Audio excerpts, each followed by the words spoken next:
warahmatullahi wabarakatuh. Baik semuanya, penonton setia dari Habib MTV yang saya cintai, saya hormati. Marilah kita bersama-sama bersyukur kehadirat Allah Subhanahu wa Ta'ala, supaya keimanan kita tambah meningkat, tambah meningkat, tambah meningkat. Amin. Ya, dalam kesempatan ini kita akan menampilkan sebuah video yang sangat istimewa. Yang satu pendapat dari UWAH, dari UWAH. Itu Ustadz Hadi Hidayat yang sangat luar biasa itu. Yang kedua adalah Kiai Haji Buya Sakur Yasin. Di mana keduanya antara UWAH sama Kiai Haji Buya Sakur Yasin ini sangat beda pendapat. Ini mengenai Kanjeng Nabi Muhammad SAW. Ini bahasanya tentang Umi, bahwa dari UWAH itu sendiri berpendapat bahwa Umi itu tidak bisa baca dan tidak bisa tulis. Tapi sangat berbeda sekali dengan Kiai Haji Buya Sakur Yasin. Karena kalau Kanjeng Nabi itu tidak bisa baca, tidak bisa tulis, maka Nabi itu goblok. Maukah Anda punya Nabi yang goblok? Tentunya jawabannya adalah tidak. Karena kalau menurut saya pribadi, ini kalau saya ambil dari segi hakikat, ini Kanjeng Nabi itu tidak bisa baca dan tidak bisa tulis. Itu dikarenakan apa? Karena pada waktu menerima wahyu yang pertama, itu sifat manusianya Nabi itu masih muncul, sehingga manusia itu kan tidak bisa apa-apa. Yang bisa siapa? Yang bisa hanya Allah Subhanahu wa Ta'ala. Makanya Kanjeng Nabi bilang, la ma'ana biqori, saya tidak bisa baca, tidak bisa tulis, kan seperti itu ya. Karena apa? Karena sifat kemanusiaannya itu yang muncul. Akan tetapi yang bisa baca dan bisa tulis itu adalah hidup yang menghidupi seluruh tubuhnya Kanjeng Nabi Muhammad SAW. Karena itu saya sangat sependapat dengan Kiai Haji Buya Sakur yang menyatakan bahwa Nabi kita tidak goblok seperti itu. Mari kita simak videonya. Dan mereka sepakat Muhammad SAW itu ummi. Muhammad gak bisa baca SAW. Muhammad gak bisa tulis. Dan pengertian ummi di kalangan orang Arab pada saat itu, apalagi di konteks tempat Nabi tinggal, sepakat semua orang gak bisa baca, gak bisa tulis. Apa hikmahnya? Bukan berarti bodoh. Tidak, ummi itu bukan berarti bodoh. Boleh jadi orang gak bisa baca dan tulis diberikan kelebihan-kelebihan tertentu untuk hikmah tertentu. Apa hikmah yang paling utama? Nabi Muhammad SAW dijadikan ummi oleh Allah Subhanahu wa Ta'ala, tak punya kemampuan membaca, tak punya kemampuan menulis. Di antara hikmah terbesarnya adalah supaya tidak ada tuduhan ketika Al-Quran diturunkan, adalah bagian dari rekayasa dan hasil kreasi Nabi Muhammad SAW. Karena Nabi itu pandai baca, Nabi pandai tulis, pantas Quran itu buatan Muhammad. Itu diantaranya.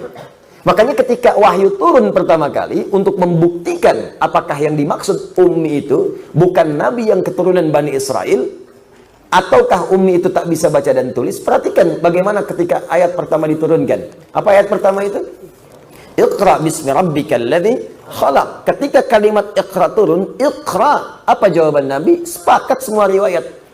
Saya ulang sepakat semua riwayat, mutawatir sifatnya. Jawaban Nabi pertama kali, ma ana biqari. Ma ana biqari. Saya betul-betul nggak bisa baca. Perhatikan, dalam bahasa Arab ada ma qara'tu, ada ma ana biqari. Ada hukum di ilmu nahwu, kalau ma nafi bertemu dengan ba, maka hukumnya taukid. Atau laisa, ma laisa bertemu dengan ba setelahnya, hukumnya taukid. Saya kadang ada khawatir, saya barangkali kalau terlalu berani ngomong nanti dilaporkan ke kabar reskrim lagi nanti. Ya, tapi sebelum saya dilaporkan kabar reskrim, akan saya laporkan siapapun yang mengatakan Nabi Muhammad buta huruf. Saya laporkan polisi.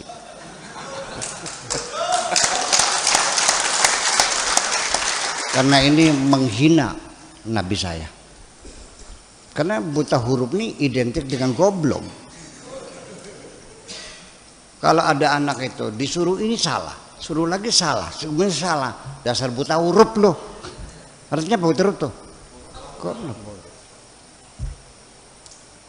Kita tidak berpikir. Masih ada waktu nggak apa-apa? Ya. Coba kita berpikir sekali lagi. Ini Nabi buta huruf itu maksudnya apa? Memblow up, menyiarkan bahwa Nabi buta huruf. Apakah hanya sekedar untuk menutup kemungkinan adanya kecurigaan orang bahwa Quran karangan Nabi sehingga harus dibuta hurufkan? Kira-kira begitu.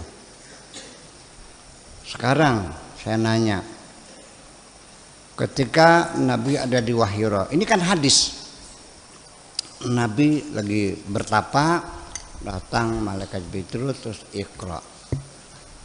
Ini kan si rawi menceritakan seperti teatrikal, seperti teater. Yang bercerita melihat Nabi bercerita, Jibrilnya datang pakai baju putih, sorban putih, bersih, kan begitu. Lalu membuka satu kertas di hadapannya, Iqra.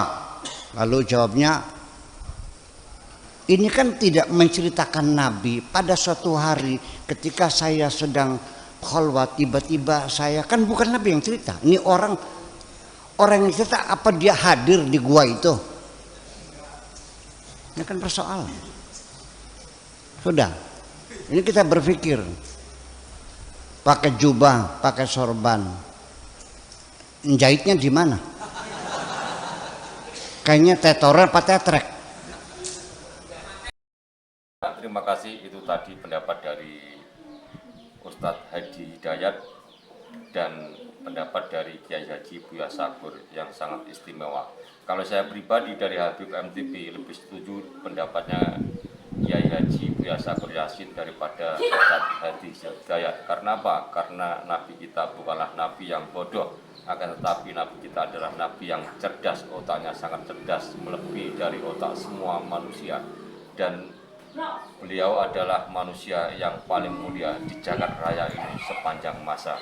Ya, terima kasih atas dukungan Anda di channel Habib MTV. Semoga karena dukungan Anda, channel ini bisa berkembang terus dan menyajikan topik-topik yang istimewa buat kalian semua. Ya, terima kasih. Assalamualaikum warahmatullahi wabarakatuh.